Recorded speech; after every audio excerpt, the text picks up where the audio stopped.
ओम नमः सिद्धेभ्य ओम नमः सिद्धेभ्य ओम नमः सिद्धेभ्य। ओंकारं बिंदु संयुक्तं नित्यं ध्यायन्ति योगिनः कामदं मोक्षदं चैव ओंकाराय नमो नमः। अविरल सद्गुणौघ प्रक्षालित सकल भूतल कलंका मुनिभिरूपासि तीर्था सरस्वती हरतु न दूरितम् अज्ञानतिमिरान्धानां ज्ञानाञ्जन शलाकया चक्षुरुन्मिलितं येन तस्मै श्री गुरवे नमः। श्री परम गुरवे नमः। परम्पराचार्य गुरुभ्यो नमः। सकल कलुष विध्वंसकं श्रेषां परिवर्धकं धर्म संबंधकं भविजीवन प्रतिबोधकारकं पुण्य प्रकाशम पापनाशम इदं से शास्त्रम श्री गोमटसार जीवकांड नामधेयम् अस्य मूल ग्रंथ कर्ता श्री सर्वज्ञ देवास्तदुत्तर ग्रंथ कर्ता श्री गंधर्देवा प्रतिगंधर्देवा तेषां वचो अनुसारता महासाध्य श्रीमत नेमिचंदाचार्येण विरचितमिदं शास्त्रम् श्रोतारः सावधानतया शृण्वन्तु। मंगलम भगवान वीरो मंगलम गौतमो गणि मंगलम कुंद कुंदाद्यो जैन धर्मोस्तु मंगलम सर्वमंगल मांगल्यम सर्वकल्याणकारकम प्रधानम सर्वधर्माणां जैनम जयतु शासनम जैनम जयतु शासनम। सरस्वती नमस्तुभ्यं वरदे कामरूपिणि विद्यारंभं करिष्यामि सिद्धिर्भवतु मे सदा। द्वादशांग जिनवानी माता की जय। परम मांगलिक ग्रंथ कोमटसार जी जीव कांड जी की जय। निमिचंद्राचार्य की जय। अढ़ाई दीप में विराजमान सभी आचार्य उपाध्याय सर्व साधु के चरणों में नमोस्तु नमोस्तु नमोस्तु। सभी आरिका माता जी के चरणों में वंदामि वंदामि वंदामि। सभी छुल्लक छुल्लिका एलक के चरणों में इच्छामि इच्छामि इच्छामि। सभी प्रतिमाधारी के चरणों में वंदना वंदना वंदना। रूप में विराजमान पूज्य जनों का सादर चरण स्पर्श सभी से सादर जय जिनेत्र। हम लोग सादर प्रणाम जी का स्वाध्याय कर रहे हैं जो नेमिचंदाचार्य के द्वारा लिखा हुआ है और उस पर रत्नचंद्र जी की टीका है। उससे हम लोग स्वाध्याय कर रहे हैं।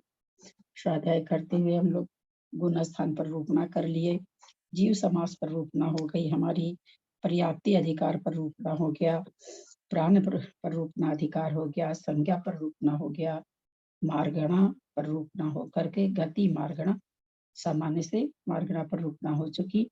अब अलग अलग एक एक मार्गणा में विश्लेषण चलेगा। सबसे पहली मार्गणा गति मार्गणा। गति मार्गणा में सबसे शुरू 146 नंबर की गाथा। सिद्धम सुद्धम प्रणमिया जिनिंद वर्णेमि चंद्रमकलंकम गुणरयन भूषणोदयम जीवस परुवनम ववच्छम। गई उदय पज्जाया चौगई गमनस हे उबाहु गई नारय तिर्यख मानुष देव गई तियहवे चदुदा। गई उदय गति उदय जप जाया चौगई गमनस हे उबा बाहु गई नारय तिर्यख मानुष देव गई तियहवे चदुदा। बाबूजी धोख कैसे बाबूजी? बाबूजी हरीश बाबूजी मेरी आवाज नहीं आ रही है क्या? आ रही है। आ रही है ना? बाबूजी रिएक्ट नहीं कर रहे हैं, पता नहीं। गाथा को उच्चारण करिए कुसुम जी, आप बहुत दिन के बाद आई हैं। करती हूँ। गई उदय पच्चाया चौगई गमन से वाहु गई नारय तिर्यख मानुष देव गई तिय हवे चदुदा। गई उदय पच्चाया चौगई गमन से वाहु गई नारय तिर्यख मानुष देव गई तिय हवे चदुदा। गई उदयज पज्जाया, गति नाम कर्म के उदय से पर्याय होती है। चौ गई गमनस, चारों गति में जाने का, हेउ बाबु गई, जो हेउ माने हेतु है, वह गति है। नारे तिरिख मानुष देव गई, गई चारों में लग जाएगा। नरक गति, त्रियंच गति, मनुष्य गति, देव गति, ती यह वे चलता, ती माने इति, इस प्रकार 4 प्रकार की गति होती है। ती लास्ट के लिए लगता है, 4 प्रकार की गति होती है। उच्चारण करें कोई इसका, सॉरी, वाचना करें कोई। मैं करूं? हाँ करिए। गाथार्थ।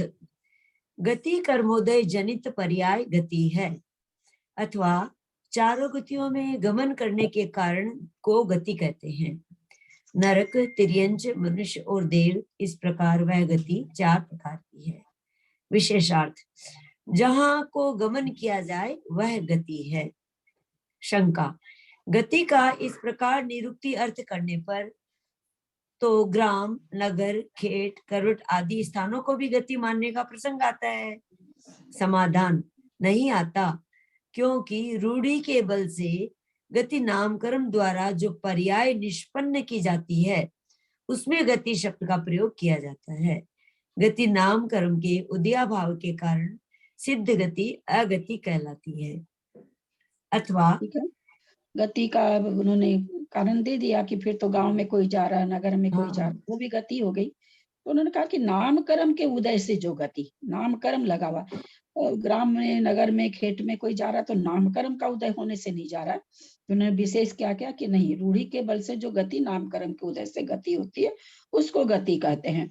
अगति नामकर्म का उदया भाव जहां पर हो गया, इस कारण सिद्ध गति को अगति कहलाती है। आगे चलिए। अथवा एक भाव से दूसरे भाव में संक्रांति गति है और सिद्ध गति असंक्रांति रूप है। कहा भी है, गई कम विणिबत्ता जाट चेठा सा गई मुणे यव्वा, जीवा हुचाउ रंगम गच्छन्ति गच्छन्ति गई होई। गई कम विनिवत्ता, गति नामकर्म के विनिवृत्ति से, जा चेष्टा, जो चेष्टा होती है, सा गई मुनव्वा, उसको गति जानना चाहिए। गति नामकर्म के विनिवृत्त होने से जो चेष्टा होती है, जो चेष्टा विनिवृत्त होती है, उसको गति जानना चाहिए।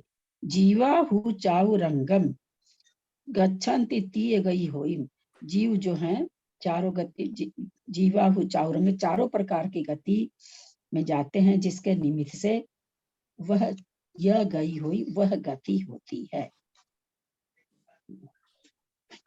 नरक गति, त्रियंच गति, मनुष्य गति, देवगति में से वह गति 4 प्रकार की है। नरक गति का स्वरूप, न रवन्ति जदो नित्यं दव्ये खेते यकाल भावेय, अन्योन्येहिं यवजम्मा तम्मा ते नारया भणिया।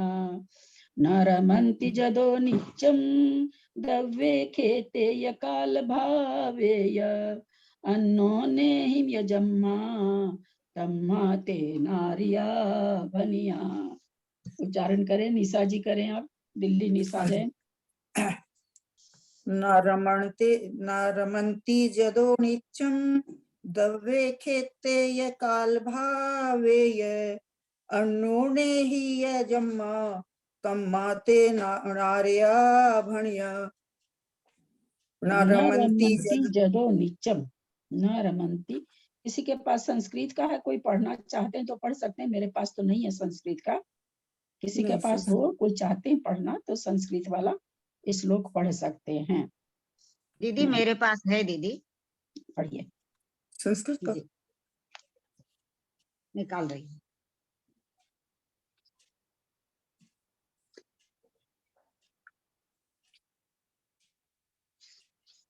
हाँ जी,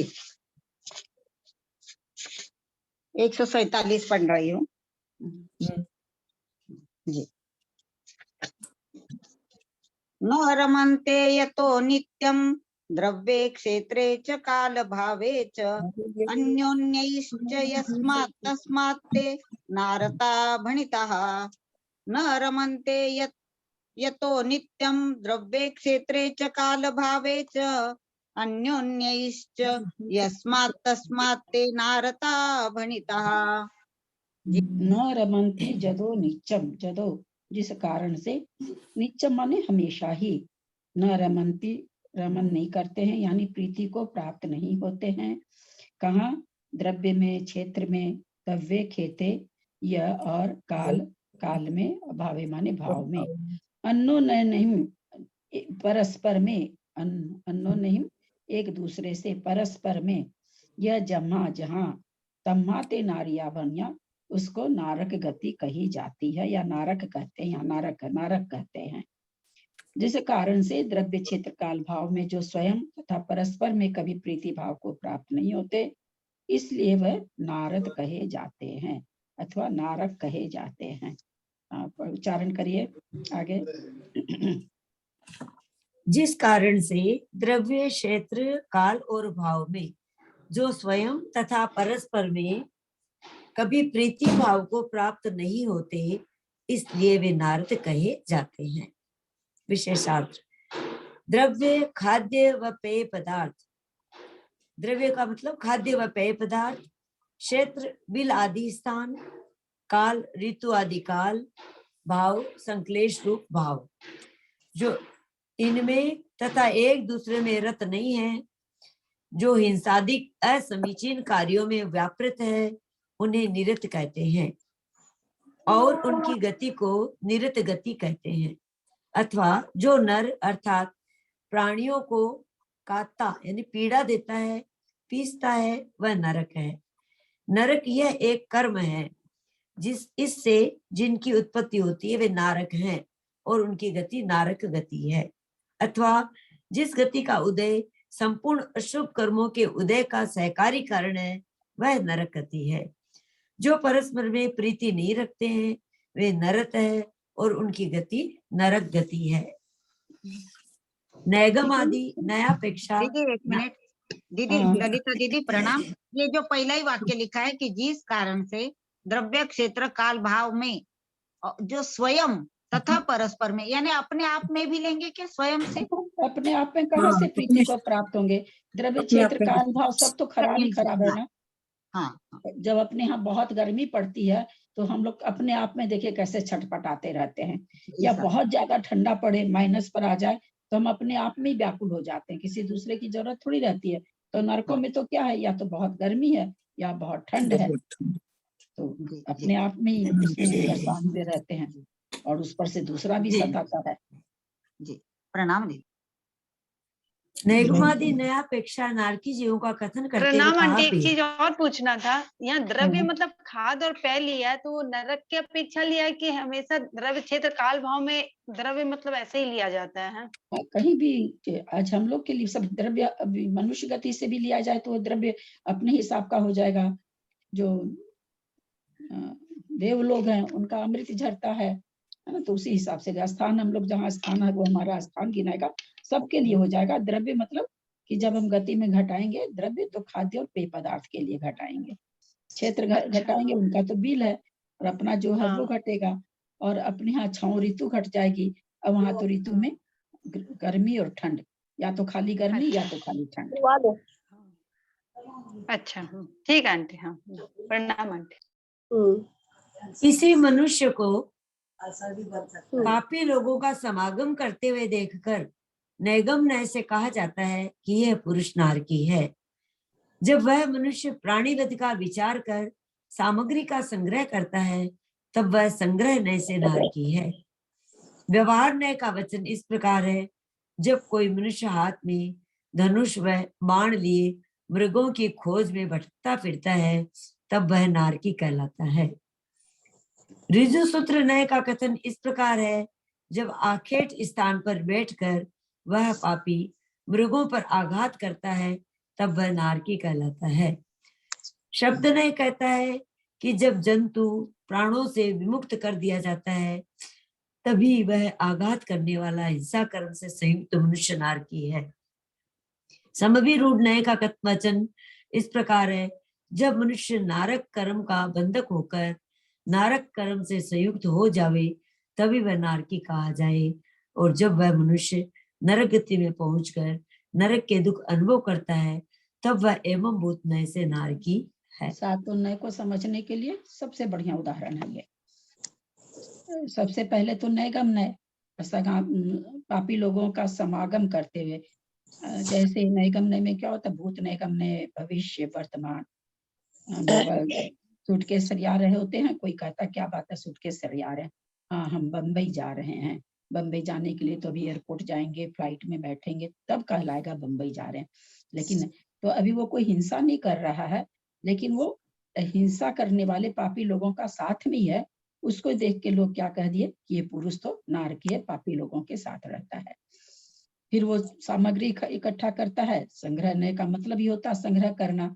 तो उस तीर, कमान, भाला, जो भी जाल वाल जो भी चीज होती होगी वो इकट्ठा करता होगा। तो लोग अपने लोग भी अगर बहुत हिंसात्मक सामान घर में रहता है और किसी को देखते हैं तो कही देते हैं कि कैसे इतना हिंसात्मक सामान क्यों ये रख रखा है, ये तो अच्छा, ये आदमी तो ठीक नहीं है।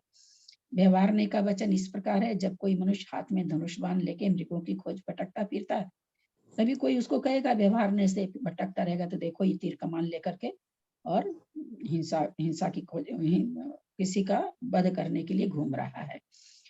रिजु ने सूत्र ने से इस प्रकार रिजु सूत्र ने एकदम बिल्कुल ही एक समयवर्ती होता है। रिजु सूत्र का नाम है रिजु, रिजु मतलब तुरंत होने वाला, याद रखने के लिए। तो रिजु सूत्र में कर क्या है, जब वो बाण चला देता है, बाण चलाते हुए उस जिसने वो बाण चलाया है अथवा तीर जो भी समझे, उस एक समय के लिए रिजु सूत्र ने से ये वो उर्मिल नारकी है। जैन प्लीज बंद कर लो ना, बहुत ज्यादा डिस्टर्ब है आपके यहाँ से, दीदी का बात नहीं समझ में आ रहा है। तो रिजु सूत्र ने का घटा है जब अपने इसमें से तीर छोड़ रहा है, तब आघात जिस बस उस एक समय के लिए बाण छोड़ रहा, तीर छोड़ रहा, उस समय रिजु सूत्र से कहा जाएगा देखो ये आघात कर रहा है। क्या कार्य आघात कर रहा, ये तो नारकी है। शब्द नहीं कहता है, शब्द ने हम लोग पढ़ चुके हैं कि अपने लोग क्या कह देते हैं, लिंग कारक और कर्ता के हिसाब से शब्द ने नहीं मानता। जैसे हम कहते हैं आचार्य आ रहे हैं, शब्द ने इसको सही नहीं मानता है ना। तारा न्यूज आ रहा है, न्यूज तो न्यूज बहुवचन और क्रिया आ रहा है। इस तरह से कर्ता बहुवचन और क्रिया एक वचन, कर्ता एक वचन क्रिया बहुवचन। और स्त्री में जैसे तारे उगे हुए हैं है ना, पुष्कल तारा अच्छा नहीं होता, इस तरह से स्त्रीलिंग में पुल्लिंग का व्यवहार कर देना, पुल्लिंग में स्त्रीलिंग का व्यवहार कर देना, सभी क्रिया के रूप में घटेगा। तो शब्द ने इसको सही नहीं मानता। तो ये कहता है कि हम कब शब्द ने से कब होगा वो नारकी, जब जंतु को प्राणों से विमुक्त हो जाता, यानी वो जिस हिरण को मार रहा उसका जब प्राण निकल गया तब वो हिंसात्मक कहलाएगा शब्द ने के हिसाब से। शब्द ने तब उसको कहेगा कि हिंसा किया। समभिरूढ़ वचन का समभिरूढ़ न का वचन इस प्रकार, जब मनुष्य नारक कर्म, जब उसको मारता हुआ अगर उसको नरकायु बंध गई तो वो उस समय नारकी कहलाएगा। वास्तव में देखा जाए तो समभिरूढ़ न ही कार्यकारी है, क्योंकि कितना भी कोई पाप कर्म करे अगर नरक आयु नहीं बंधे तो नारकी भले उसे कोई कहता रहे। उसी तरह से कोई बहुत धर्म का काम कर रहा है और वो कितना भी धर्म कर रहा है, कितना ऊंचा ऊंचा कोटि का धर्म कर रहा है, लेकिन हम लोग क्या कह देते हैं कि भाई ये तो देव तुल्य है, कितना दान करता है, कितना धर्म करता है, देव में ही जाएगा। लेकिन वास्तव में देव में कब जाएगा, जब देवायु बंधेगी तब। तो सातों नय में सबसे जो समभिरूढ़ नय है वो परफेक्ट टिकट दे देता है। फिर क्या कहते हैं, जब वह मनुष्य नरक गति में, और ये एवं भूत नय तो और भी ज्यादा प्रॉपर है, जब जाके नरक के दुख उठाता है तब कहेगा कि ये नारकी है। तो इस तरह से सातों नय में बिल्कुल अलग अलग विवक्षा। सबसे बढ़िया उदाहरण, और भी बहुत सारे उदाहरण पढ़ने को मिलते हैं, पर सबसे बढ़िया उदाहरण मतलब सातों नय के लिए अच्छे अच्छे ग्रंथों में यही वाला आता है। तो इस तरह से सात नय का उन्होंने बताया। बहुत सालों पहले आपने ये बताया था जब सरवार सिद्धि पढ़ रहे थे अपन। नहीं, उस समय भी बताए होंगे, जब शुरू में आप लोग तत्वार सूत्र पढ़े थे ना, उस समय भी बताया था मैंने। शुरू में एकदम स्टार्टिंग में पढ़ाई किए थे तब आपने बताया था उदाहरण। अधोलोक में नीचे नीचे 7 पृथ्वियां हैं। रत्न प्रभा, शर्करा प्रभा, बालुका प्रभा, पंख प्रभा, धूम प्रभा, तमय प्रभा और महातमय प्रभा। इन 7 पृथ्वियों में प्रथम आदि 7 नरक हैं, जिनके नाम क्रम से धम्मा, वंशा, शेला अथवा मेघा, अंजना, अरिष्टा, मगवी और मागवी है। इन नरकों में 84 लाख 84 लाख बिल है, जो नारकियों के निवास स्थान है। उन नरकों में क्रमशः 1, 3, 7, 10, 17, 22 और 33 सागरोपम उत्कृष्ट आयु है। जगन आयु प्रथम नरक में 10,000 वर्ष है और आगे द्वितीय आदि नरकों में पूर्व नरक की एक समय अधिक उत्कृष्ट आयु को उत्तर नरक की जगन आयु समझना चाहिए। पृथ्वी के एक सागर, पहले नरक की आयु एक सागर, एक हाँ। सागर एक समय से दूसरे नरक की चालू हो जाएगी। और दूसरे नरक के कितनी है? 3 सागर। तो 3 सागर एक, कभी भी दूसरे नरक में जाने वाले को 3 सागर से बेसी, एक समय भी बेसी नहीं ले सकता वो। अगर 3 समय एक सागर किसी की नरक की आयु बंधी है तो नियम से तीसरे नरक जाएगा वो। ये यहाँ पर जघन्य आयु हो गई 3 सागर एक समय, और उत्कृष्ट वहां की जो भी 7 सागर होगी वो होगी। इसी तरह सब नरक की पिछले नरक की आयु में एक समय बढ़ा देंगे तो उसके बाद वाले नरक की जघन्य आयु हो जाएगी। प्रथम पृथ्वी के नार की दुर्गंध युक्त अपवित्र अल्प मात्रा में प्राप्त मृत्यु को शीघ्र ही खा जाते हैं। इससे असंख्यात गुणा अशुभ आहार क्रम से द्वितीय आदि पृथ्वियों में जानना चाहिए। मतलब उससे डबल ज्यादा होती जाएगी। प्रथम ज्यादा नहीं लिखा है, और अशुभ असंख्यात गुणा अशुभ, हाँ, असंख्यात गुना अशुभ आहार हो जाए और ज्यादा अशुभ। प्रथम नरक में अवधि ज्ञान का क्षेत्र 1 योजन प्रमाण है। आगे आधे कोस की हानि होकर सप्तम नरक में वह 1 कोस मात्र क्षेत्र रह जाता है। 1 योजन कितना होता है? कितना कोस प्रमाण? 4 कोस ना? 4 कोस। तो शुरू वाली में अवधि ज्ञान क्या है? 4 कोस, जो पहले नरक में है। फिर भी वह अपने मध्य लोक की बात वो नहीं जान सकता है, क्योंकि वो अपने ही बिल के अंदर जो उसका अंदर की बात है, हाँ, उसके अंदर ही वो जानेगा, क्योंकि योजनों में है बिल, उसका योजनों प्रमाण में है बिल सारे। तो 1 योजन तो बाद में तो बहुत ही कम होता चला जाता है। तो ये हम लोग जो कहते हैं कि नार की याद करता है, माता चली जाती नरक में, तो बोला रही ये तो मेरे को आंख में काजल डालते से आंख फोड़ती थी और उससे युद्ध वगैरह, मतलब जो भी उसको सताते हैं। तो ये बात केवल बस एक प्रकार से कह सकते हैं डराने वराने के लिए, प्रवचन की भाषा जो कह दीजिए, पर वास्तव में नारकी कभी भी नहीं देख पाता कि मध्य लोक में मेरे साथ किसने क्या किया था। प्रथम नहीं, दोनों अगर नरक में हो, जैसे माँ भी नरक में है वो भी नरक में है, तब तो उनको याद आ ही सकता उसको देख के। जातीय स्मरण हो सकता है। हाँ, जातीय स्मरण। वो देख नहीं सकता कि ये मेरी माँ थी ऐसे बोल के, जातीय स्मरण से जान जाएगा कि मेरी माँ है। प्रथम आदि 4 नरकों में और 5वें अरिष्टा नामक नरक के 2/3 अर्थात 2 लाख बिलों में उष्णता की वेदना होती है। 5वीं पृथ्वी के शेष 1 लाख बिलों में तथा 6ठे 7वें नरक के 1 लाख प्लस 99,995 प्लस 5 यानी 2 लाख बिलों में अति शीत वेदना होती है 6ठे 7वें नरक में। प्रथम 2 नरकों में कापोतलेशा, 3रे 4थे नरक में नील व कृष्णलेशा, 6ठे नरक में दुकृष्णलेशा और 7वें में महाकृष्णलेशा है। प्रथम धर्मा नरक में उत्पन्न हुए नारकी पीड़ित होकर जन्म स्थान से 500 धनुष प्रमाण ऊपर उछलते हैं तथा शेष नरकों में वे क्रमशः दूने ऊपर उछलते हैं। उन नरकों में जीवों को 5वें नरक का नाम क्यों नहीं आया? प्रथम दो नरकों में, पहला दूसरा फिर तीसरा चौथा, 5वें नरक का नाम कैसे नहीं आया? 6ठे नरक में आ गया ना सीधा। नहीं, मेरे तो शास्त्र जी में दिया है 5वें में नील व कृष्ण लेस्या, और दिया है, आंटी आप हमारे में जन्म दिया है। स्थान से है ना 7 योजन मेरा में दिया, 7 योजन पाँच। 3/1/4 दिया है, 3.1/4 दिया है। क्या चीज में? जन्म स्थान है ना जो 500। अभी बोली ना इतना योजन उछलते हैं, तो उसमें मेरे में हाँ। 7 योजन 3.1/4 कोस प्रमाण दिया मेरे में। 500 हाँ, वही धनुष है बता ना। दिए प्रिंट में तो। 500 नहीं, मेरे में 7 योजन दिया है। और 5वें नरक का क्या लिखा हुआ 7 है? योजन कैसे उछलेगा? नील व कृष्ण हाँ, लेस्या। नील होगी, नील कृष्ण कृष्ण तो होगी तीसरे 5वें चौथे में। में है।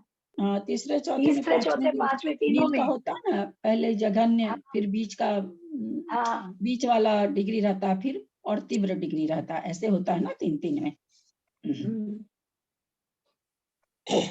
5वें में यहाँ लिखना है क्या आपने को? हाँ, 5वें में आएगी ना, नील और कृष्ण आ जाएगी। तीसरे चौथे नरक में नील आ जाएगी, तीसरे में तो थोड़ी सी कापोत और बाकी नील आ जाएगी जघन्य से। चौथे में नील मध्यम नील उदय में आएगी। 5वें में उत्कृष्ट नील और कृष्ण लेस्या उदय में आएगी। छठे में दो कृष्ण लिखा दीदी। छठे में कृष्ण, छठे नरक में दो छठे में कृष्ण मध्यम लिखा। कृष्ण, 7वें में बहुत ज्यादा कृष्ण। उन नरकों के में जीवों को घोर तीव्र महाकष्ट भीम भीष्म भयानक दारुण विपुल उग्र और तीक्ष्ण दुख प्राप्त होते हैं। स्वामी कार्तिकेय कक्षा में नरकों के दुखों का वर्णन इस प्रकार है। नरकायु पाप कर्मोदय से जीव नरकों में उत्पन्न होता है और 5 प्रकार के अनेक दुखों को सहन करता है। अन्य गति के दुखों में भी नरक गति के दुख अधिक है। असुरोदृत दुख, शारीरिक दुख, मानसिक दुख, क्षेत्र जनित दुख, परस्परोदृत दुख, ये 5 प्रकार के दुख हैं। नरकों में अशुभ अपृथक विक्रिया होती है। नारकी बाण आदि आयुधों की तथा वज्राग्नि आदि की अपने से अपृथक विक्रिया करते हैं। वे नारकी अग्नि, वायु, शिला, वृक्ष, क्षार जल और विष आदि के स्वरूप को प्राप्त होकर एक दूसरे को भयानक कष्ट पहुंचाते हैं। ये अलग विक्रिया कहाँ करते हैं? नारकी तो अपने शरीर की करते हैं ना। हाँ, तो वही तो, तभी तो अपृथक है। हाँ, अपृथक। हाँ, शरीर को ही बना हाँ, लेते हैं। अपृथक विक्रिया करते हैं। इतना ताज्जुब की चीज है कि अग्नि बना लेते हैं, वायु बना लेते हैं, पत्थर बना लेते हैं, वृक्ष बना लेते हैं, बताइए, खारा जल बना लेते हैं, विष बना लेते हैं। बोलिए, अपने ही शरीर को बना दुख लेते हैं। देने के लिए क्या क्या बना लेते हैं? देखो, मतलब बताइए कि परिणाम अपने ही कितना शरीर को- क्लिष्ट होता है। पता नहीं, बनाते समय उन लोगों को कुछ क्या भगवान ही जाने। उन लोग में वे- अपन भी तो है। वे नारकी, अपन भी व्याघ्र, भी- गिद्ध, तो तरह की की- विक्रिया कर सकते हैं, इससे ज्यादा नहीं करते हैं। सुबह प्रणव में सागर जी 4था अध्याय बता रहे थे, तो उसमें नारकी 100 से ज्यादा, ये नीचे वाले नारकी ना 100 से ज्यादा तरह की विक्रिया नहीं कर सकते हैं। हाँ, 100 तरह की विक्रिया कर सकते हैं। वो आ जाएगा, वो आ जाएगा। आगे आगे बढ़ने की कोशिश नहीं करिए, इसमें बहुत बड़ी वर्णन नहीं है। हूँ, मैं तो बता रही हूँ आज सुबह का। जो वर्णन चलता हो ना, उसी से परिप्रेक्ष्य में करेंगे तो सबको समझ में आता है। इसमें कि कोई बात आपको और अलग से मालूम हो तो बताइए। कितनी विक्रिया करते वो आगे आएगा ना, सब चीज आगे आएगा, सब चीज। नारकी बाण आदि आयुध की तथा वज्राग्नि आदि की अपने से अपृथक विक्रिया करते हैं। वे नारकी अग्नि, वायु, शिला, वृक्ष, क्षार जल और विष आदि के स्वरूप को प्राप्त होकर एक दूसरे को भयानक कष्ट पहुंचाते हैं। वे नारकी, व्याघ्र, गिद्ध, चील, काक, शक्रवाक, भेड़िया और कुत्ता इत्यादि हिंसक जीव रूप विक्रिया करके परस्पर दुख देते हैं। नारकी वध, बंधन आदि बाधाओं से तिल तिल बराबर छेदन करने से ताड़न, भक्षण आदि द्वारा दूसरे नारकी को सताकर संतुष्ट होते हैं। नरक भूमि तपे हुए लोहे के समान स्पर्श युक्त, छरा के समान तीक्ष्ण बालू से संयुक्त, सुई के समान नुकीले तृणों से व्याप्त होती है, जिसके स्पर्श मात्र से हजारों बिच्छुओं के काटने की वेदना से भी अत्यंत दुस्सह वेदना होती है। नरकों में चारों ओर ज्वालाओं एवं विस्फुलिंगों से व्याप्त अंग वाली लोहे सदृश प्रतिमाएं, छुरी व बाण आदि के समान तीक्ष्ण पत्तों वाले 80 पत्र वन, सैकड़ों गुफाओं एवं यंत्रों से उत्कृष्ट ऐसे भयानक वैतालगिरी, अचिंत्य कूट, शाल्मली, वैतरणी नदियां तथा उल्लुकों के उल्लुकों के खून से दुर्गंधित एवं करोड़ों कीड़ों के समूह से व्याप्त ऐसे तालाब है जो कातर नारकियों के लिए दुस्तर है। अग्नि से भयभीत होकर दौड़ते हुए वे नारकी वैतरणी नदी पर जाते हैं और शीतल जल समझकर उसके खारे जल में जा गिरते हैं। उस खारे जल से शरीर में दाह जनित पीड़ा का अनुभव करने वाले वे नारकी वेग से उठकर छाया की अभिलाषा से असिपत्र वन में प्रविष्ट होते हैं। चौरंगी का इनाम अभी को चौरंगी भाई की चौरंगी रे वह है चौरंगी। हाँ एक चार्ट बनाइए इतना सारा ठीक है चार्ट मंगवाइए अपन थे ना अपने चार्ट 10 चार्ट बंद कर लीजिए ना प्लीज। वहां पर भी वे गिरने वाले अस्सी पत्थरों के द्वारा छेदे जाते हैं। अस्सी पत्थरों के द्वारा उन नारकियों के पैर, भुजाएं, कंधे, कान, होंठ, नाक, सिर आदि छिन्न भिन्न हो जाते हैं। नरकों में शीत व उष्ण की वेदना असह्य होती है। वहां की पृथ्वी दुस्सह दुखों को देने वाली है। नरकों में क्षुधा, तृष्णा और भय के कष्ट का वेदन निरंतर हुआ करता है। नरकों में उबलते हुए जल से परिपूर्ण कढ़ाई, जलते हुए विचित्र सूल और बहुत सी भट्टियां, ऐसे बहुत से यातना के साधन स्वभाव से ही प्राप्त होते हैं और विक्रिया द्वारा भी बनाए जाते हैं। प्रथम 3 नरकों में कुमार सूल से क्या लेंगे दीदी? सूल यानी क्या लेंगे? सूल भट्टिया तो समझ में आई। सूल कांटा को तो कहते हैं। हाँ अच्छा सूल, हाँ कांटा ऐसा लेंगे जी। सूल यानी हाँ। प्रथम 3 नरकों में कुमार्गगत चारित्र वाले अर्थात दुष्ट आचरण करने वाले असुर कुमार देव भी उन नारकियों को अत्यंत बाधा पहुंचाते हैं और उन नारकियों को परस्पर में लड़ाकर आनंद को प्राप्त होते हैं। नारकी जीवों को इष्ट वस्तुओं का लाभ न होने से, अनिष्ट वस्तुओं का सहयोग होने से तथा अपमान में भय के कारण महान मानसिक दुख होता है।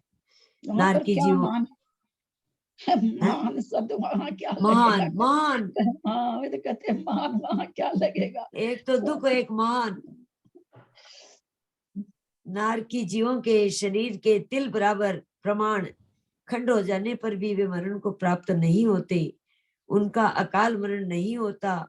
उनके शरीर के खंड पारे के समान बिखर कर पुनः जुड़ जाते हैं।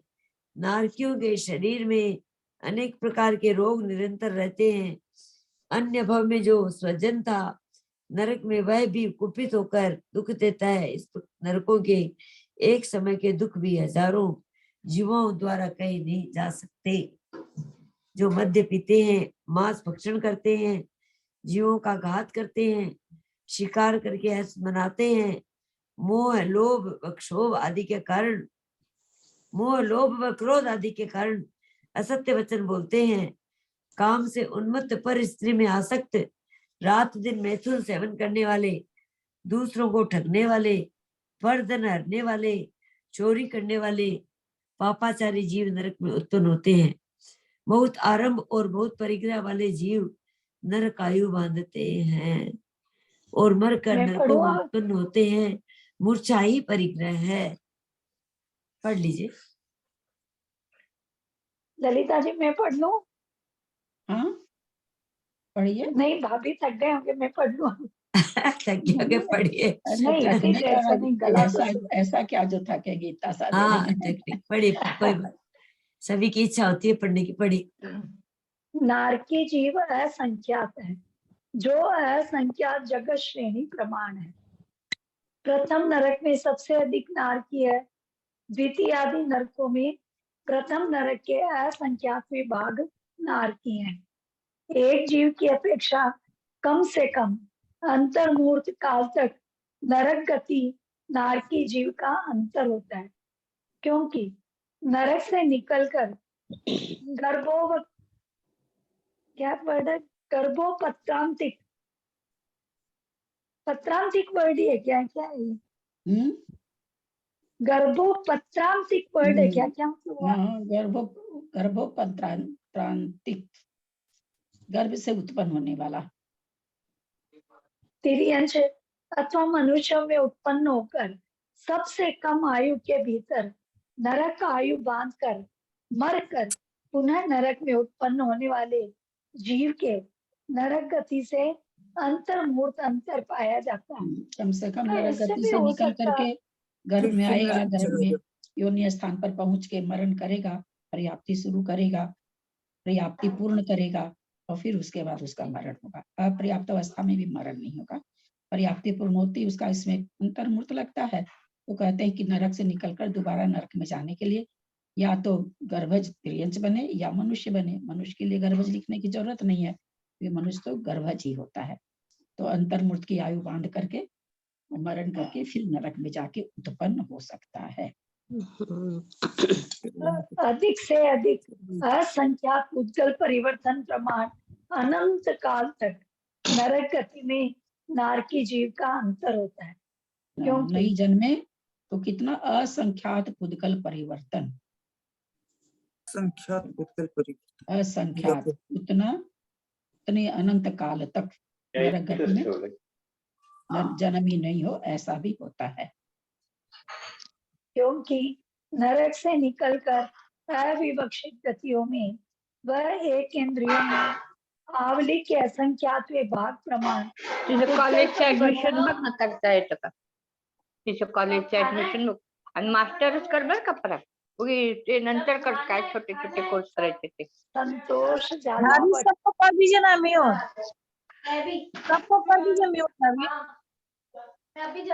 चल अच्छा मुझे लगा मैं दादी चलूं। क्या हुआ अभी? एक इंद्रियों में आवली के असंख्यात विभाग प्रमाण पुद्गल परिवर्तन काल तक परिभ्रमण करके पुनः नरक में उत्पन्न होने पर यह अंतर काल पाया जाता है। आप खोल लीजिए मंजू जी। ओह नहीं, इसका क्या मतलब हुआ? हाँ नरक से समझाते हैं, निकलकर हाँ, समझाते आ चुका है सत्संख्या योग द्वार में, आप लोग को याद नहीं है क्या कह रहे हैं। अब जैसे नरक से तो पंचेंद्रिय जीव हुआ, त्रस्त जीव हुआ, त्रस्त जीव निकल करके मान लीजिए पहले तो कहता अविवक्षित गतियों में, जो गति विवक्षित नहीं की गई है, यानी नरक से निकल करके देव में, मनुष्य में, त्रियंच में, उन गतियों में घूमा तो सारा वो त्रस पर्याय में घूम लिया। उसके बाद वो एक इंद्रिय त्रस पर्याय पूरी हो गई, अब एक इंद्रिय में चला गया। तो एक इंद्रियों में,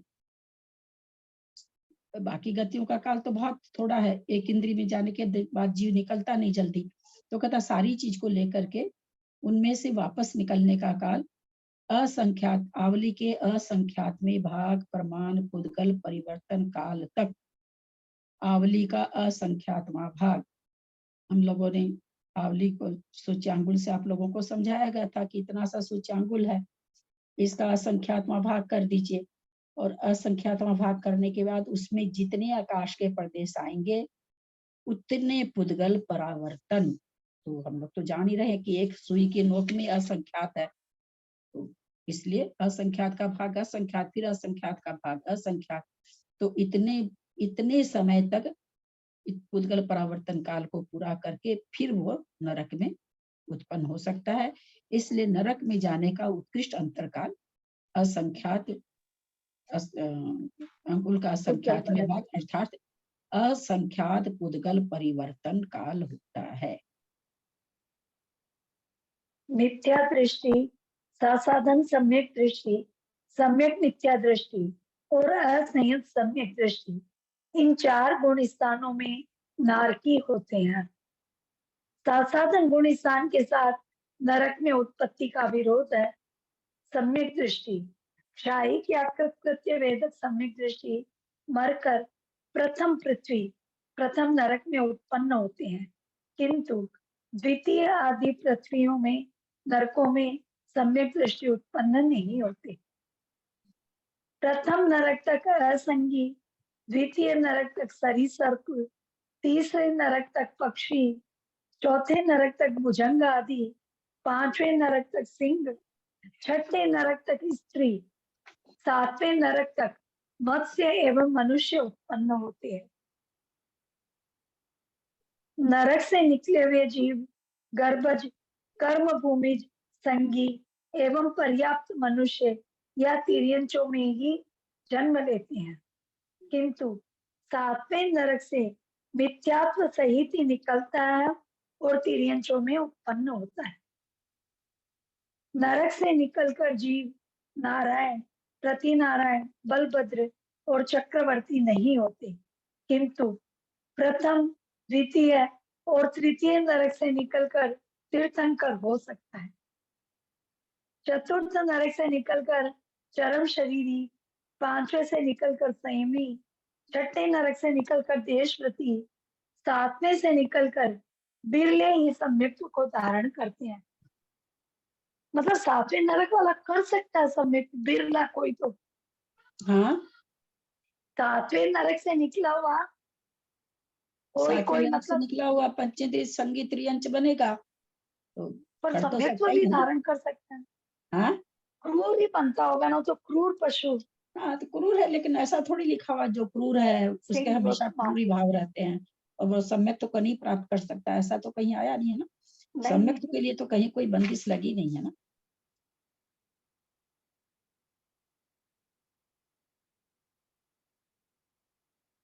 चतुर्थ नरक नहीं, ये तो पढ़ लिया। प्रथम आदि तीन नरकों में नहीं, आगे पढ़ रहे हैं। प्रथम आदि तीन नरकों में कोई जाति स्मरण से, कोई दुर्वार वेदना से और कोई देवों द्वारा धर्मोपदेश से सम्यक दर्शन को ग्रहण करते हैं। शेष चार नरकों में नारकी जाति स्मरण और वेदनानुभव से सम्यक दर्शन को ग्रहण करते हैं। इन चार नरकों में देवकृत धर्मोपदेश नहीं है, क्योंकि देवों का गमन तीसरे नरक तक ही होता है, उससे नीचे नहीं। विशेष धवल पुस्तिका 6 गति आगति चूलिका के कथन में पृष्ठ 484 सूत्र 205 में श्री भूतबली आचार्य ने लिखा है कि सातवें नरक से निकलकर सम्यक्त्व या सम्यक विद्यात्व को प्राप्त नहीं करता है। दो आचार्यों के दो मत हो गए। नारकी जीव संगी पंचेंद्रिय पर्याप्त मिथ्यात्व को प्राप्त नहीं कर सकता है, कहने का मतलब वहां पर इतनी लंबी आयु है, वहां से निकल करके वो उसको प्रथमोपशम करेगा, जो गर्भज बन रहा है इसलिए प्रथमोपशम कर सकता है, तो प्रथमोपशम के लिए बाधा नहीं है। कोई सोचे वहां से निकल करके सम्यक्त्व को प्राप्त कर ले या मिश्र गुणार्थ स्थान प्राप्त कर ले, तो ये संभव नहीं है। पर ऊपर तो आया था ना निकल के, वो वहां जाकर त्रियंच में आया, प्रथमोपशम कर लिया, गर्भज है, गर्भज प्रथमोपशम कर सकता है, तो वहां पर करके फिर तो सम्यक प्रकृति ला ही सकता है। कोई सोचे वहां से आए, सत्ता में लेके आया है और उसको उदय में ले आए, वो कहना चाह रहे हैं। नारकी जी संगी पंचेंद्रिय पर्याप्तक होते हैं तथा उनके व्यक्तिगत शरीर होता है।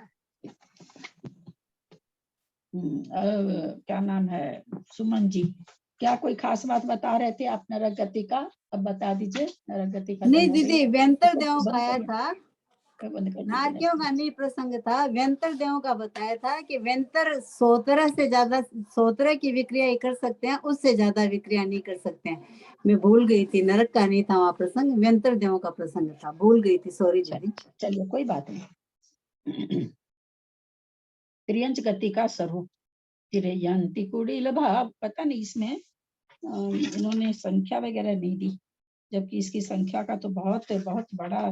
अच्छा, दूसरा कोई जीव कांड जी मेरे पास है नहीं, और इसमें जो है लैपटॉप में जो भरा हुआ है वो वाला है जिसमें कन्नड़ भाषा है, तो वो तो बहुत कार्यकारी नहीं लगता, उसमें नहीं पढ़ने का ज्यादा लिखा हुआ, पढ़ने का बहुत थोड़ा थोड़ा, तो उससे इतना अच्छा मतलब नहीं बनता। और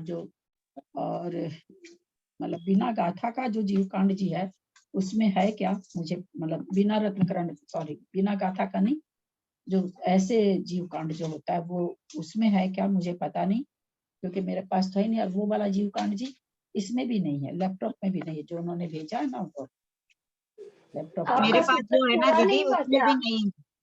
हाँ, मनोज्ञ सागर जी का भी दीदी नरकों के दुख पूरे लिखे, उसमें भी नहीं है कितनी तरह की विक्रिया। हाँ, नहीं तो नहीं, कोई गणित कोई देखे क्या करेगा, तो खुद को भी समझ में नहीं आती, पहली बार देने के पहले 7 बार सोचना पड़ता, लेकिन इसमें तो बहुत सारा है, जगह श्रेणी करके कैसे कैसे सातों नरकों की हम लोग तो एक बार निकाले थे, लेकिन मेरे पास तो दीदी ये सब 153 की गाथा में आएगा। हाँ, नारकियों की संख्या का कथन 153वीं गाथा में है। अच्छा, 153। हाँ, आगे आएगा। ठीक है, चलिए गाथा उच्चारण करना ना। तिरियंति कुडिल भावम सुबिउल सन्ना निगिठिमन्ना अचंत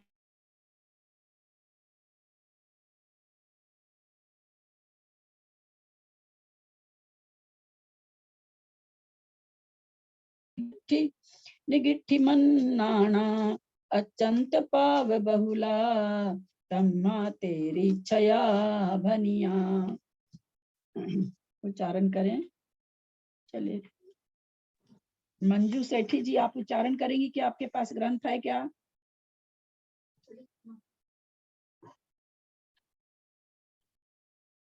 है क्या? बोले, समय नहीं, नहीं है। चलिए मंजू जैन जयपुर। तिरियंति कुडिल भावम सुयूल सन्नाणि गिट्टिमन्नाणा अत्यंत पाव बहुला तम्मा तेरी छया बणिया। तिरियंति कुडिल भावम, कुडिल भाव को जो प्राप्त करते हैं। सुवील सुबीवुल सन्ना, जिनकी संज्ञा क्या है? सुबीवुल, उनकी संज्ञा सारी व्यक्त है। सुबीवुल व्यक्त है। कुडिल भाव को क्या प्राप्त है? संज्ञा सारी व्यक्त है। 4 संज्ञा होती है, भय, आहार, भय, मैथुन और परिग्रह। तो एक त्रियंच योनि एक ऐसी है जिसकी चारों संज्ञाएं प्रकट होती है। निगिठ मन्नाना, जो निकृष्ट है, और निगिठम अन्नाना, जो निकृष्ट है। अन्नाना माने अज्ञानी है। अत्यंत पाव बहुला, अत्यंत अत्यंत पाव से युक्त होते हैं। बहुलता, पाप की बहुलता, पाव माने पाप, अत्यंत पाप की बहुलता होती है। तम्हा वे तेरी छया भनिया, उनको तिर्यंच कहा जाता है। तिरियंति कुडिल भावम, तिरियंति माने जो प्राप्त है या उसमें डूबे हुए हैं। तिरियंति डूबे हुए हैं किसमें? कुटिल भाव में। सुब्यूल सन्ना, सुब्यूल माने अच्छी तरह से जिनकी व्यक्त है संज्ञाएं। निगिठम, निगिठम अन्नाना, जो निकृष्ट हैं और अज्ञानी हैं। अत्यंत पाव, पाव बहुला, अत्यंत माने अत्यधिक, पाव माने पाप, बहुला माने बहुलता, जिसमें अत्यंत पाप की बहुलता देखी जाती हो। तम्मा वे तेरी छया बनिया, त्रियंच कहे जाते हैं। चलिए पढ़िए, उच्चारण करें कोई। दीदी संस्कृत छाया पढ़ ले दीदी। हाँ पढ़िए। तिरोंचन्ति कुटिल भावं सुविवृत संज्ञा निकृष्टमज्ञानः अत्यंत पाप बहुला तस्मात् तैरश्चका भणितः। संस्कृत वाले में तो मीनिंग एकदम साफ साफ आ जाता है। हाँ बिल्कुल साफ है जी। चलिए वाचना मैं करें। वाचन करूं? मैं करूं दीदी वाचना? हाँ करिए। प्रणाम दीदी। जो मन वचन काय की कुटिलता को प्राप्त हैं, जिनके आहार आदि की संज्ञा सुव्यक्त है, जो निकृष्ट अज्ञानी हैं और जिनके अत्यधिक पाप की बहुलता पाई जाती है, वे तिर्यंच कहे गए हैं। संज्ञा, चारों संज्ञा जिनकी व्यक्त है। व्यक्त से मतलब जो आप हम देख सकते हैं, है ना, उसको संज्ञा कहते हैं, व्यक्त कहते हैं।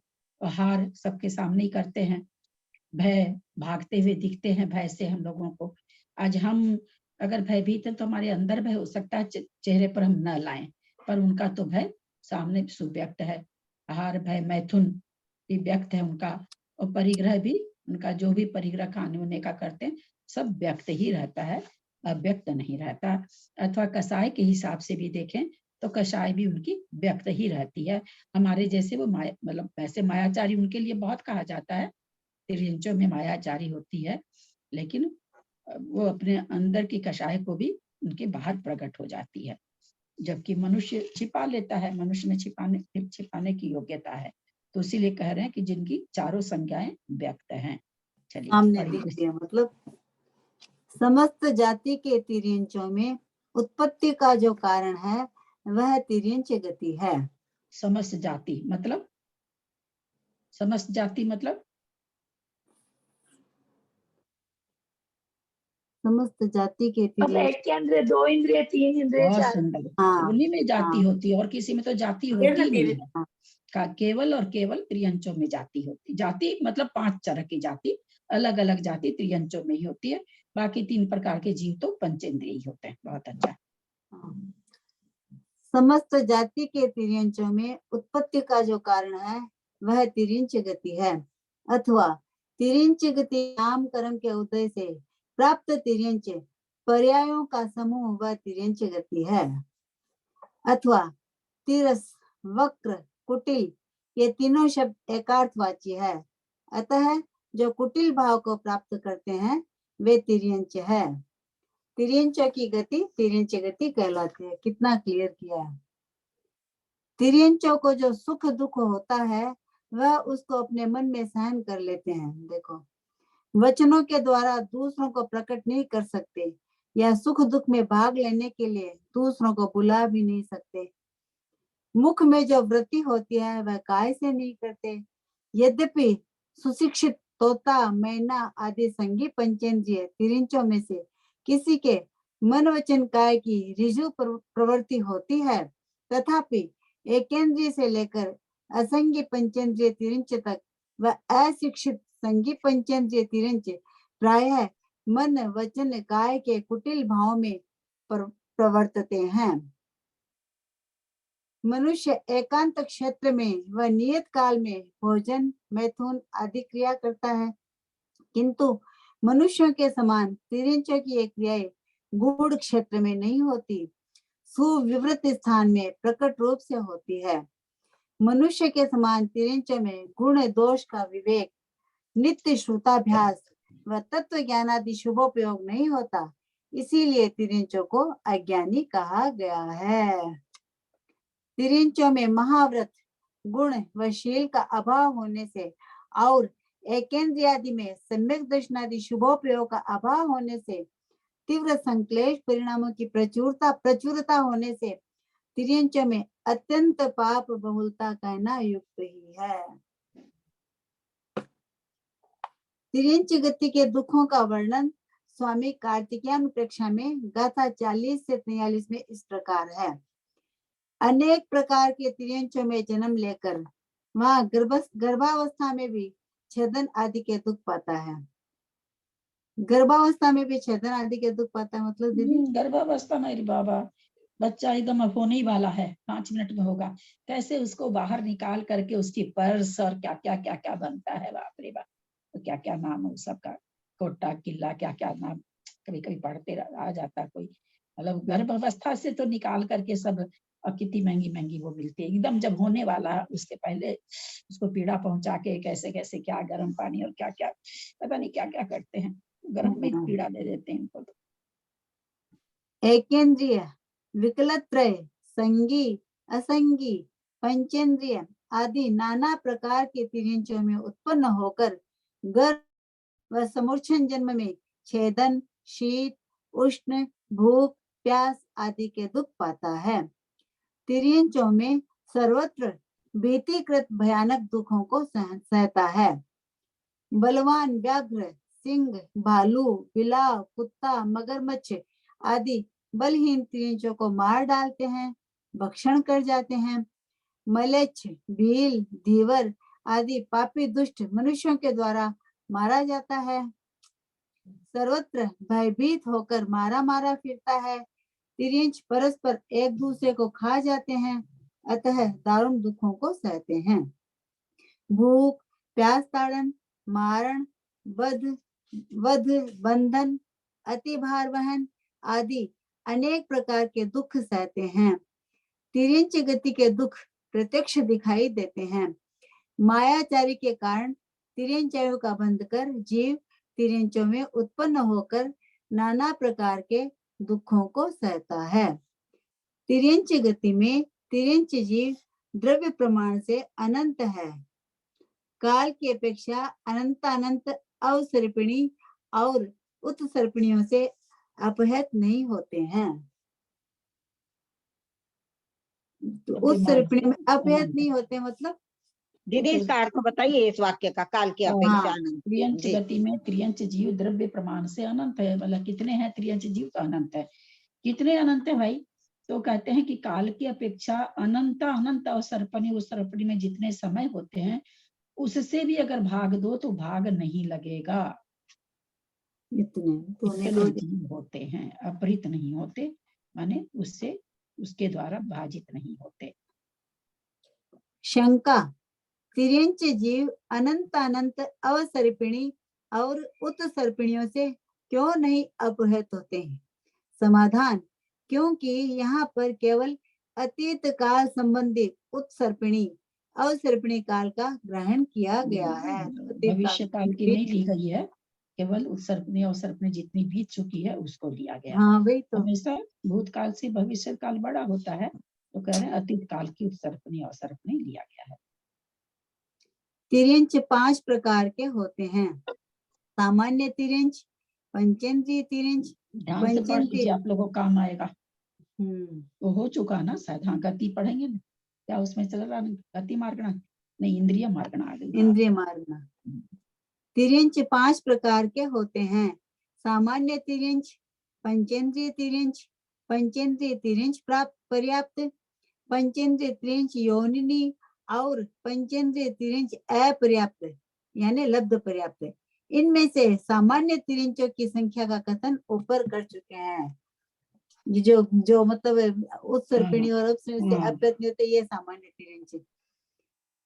इसमें सभी आते हैं ना, लब्ध पर्याप्त, त्रियंच योनिनी, त्रियंच पर्याप्त, अपर्याप्त, सामान्य त्रियंच में सभी आ गए। पंचेंद्रिय तिर्यंच, पंचेंद्रिय तिर्यंच पर्याप्त, पंचेंद्रिय तिर्यंच योनिनी, पंचेंद्रिय तिर्यंच अपर्याप्त, असंख्यात है। तो अनंत उत्सर्पणी और सर्पणी बताए थे। नीचे कहते हैं कि भाई लब्ध पर्याप्त को छोड़ दिया इसमें, तो लेकर के कितने हैं? लब्ध पर्याप्त को लिया इसमें, पंचेंद्रिय तिर्यंच पर्याप्त,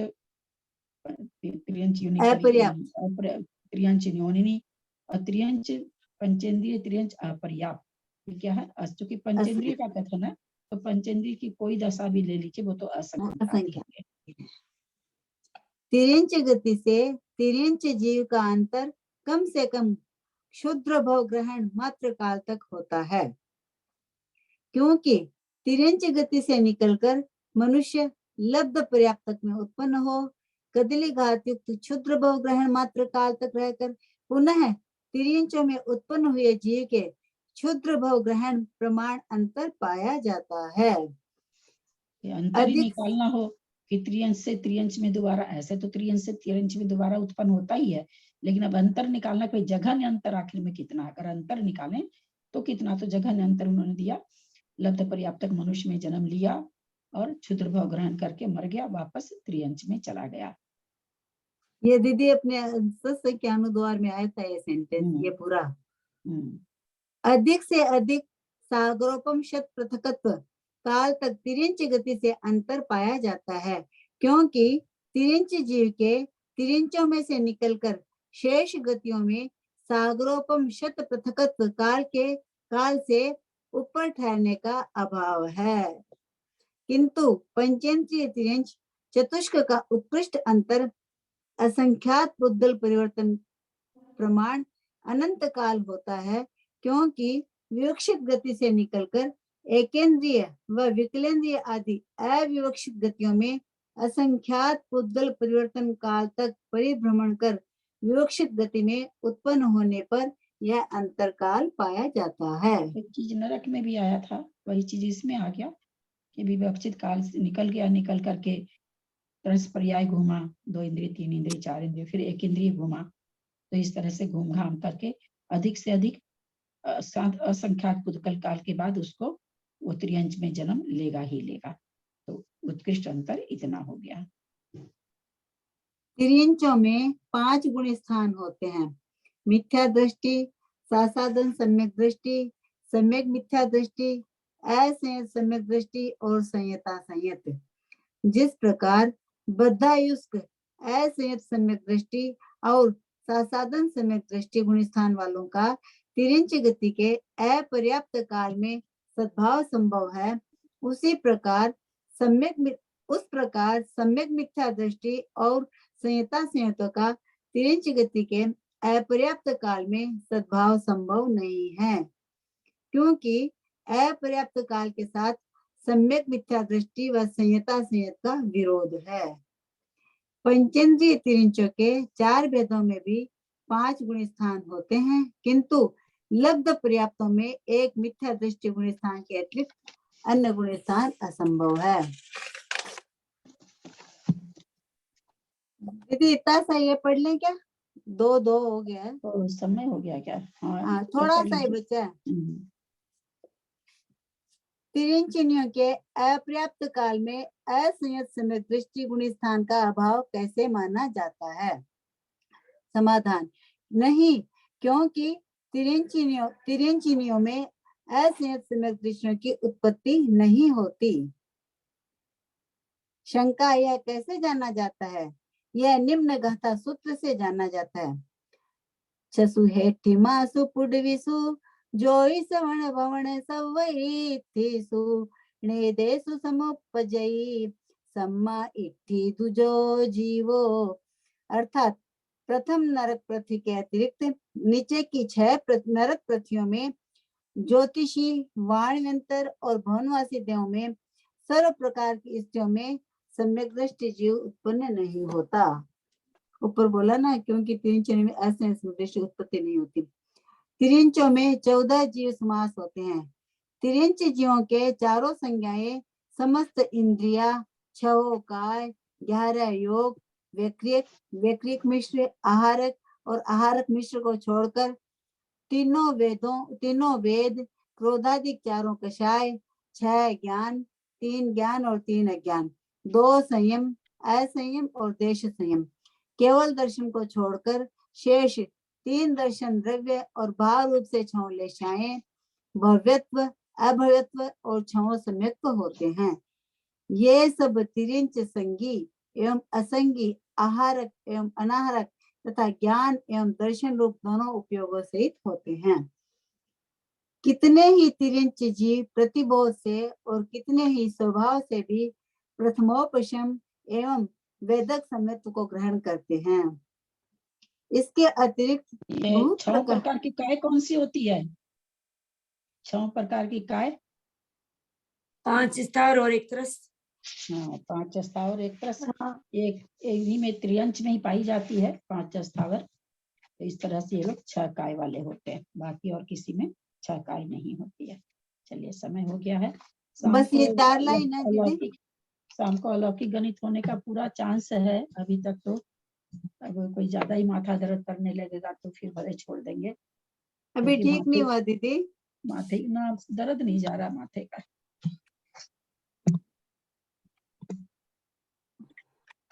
मात्रा पदवाक्यहीनं मया प्रमादं तन्मे क्षमित्वा विदधातु देवी सरस्वती के फलबोध लब्धिं बोधि समाधि परिणाम शुद्धि स्वात्मोपलब्धि शिव सौख्य सिद्धि चिंतामणिं चिंतित वस्तुदाने त्वं वन्दमानस्य ममास्तु देवी। जवानी के ज्ञान ते सुझे लोकालो सोवानी मस्तक चढ़ो सदा दे तुम दो। हे जिनवानी भारती तो ही जपून दिन रहे, जो तेरा शरणाग है सो पावे सुख चैन। देव वजू अरहंत को गुरु से हो निर्ग्रंथ, दया धर्म पालू सदा यही मोक्ष का पंथ। संग जिनवानी माता की जय। 9 बार नमोकार।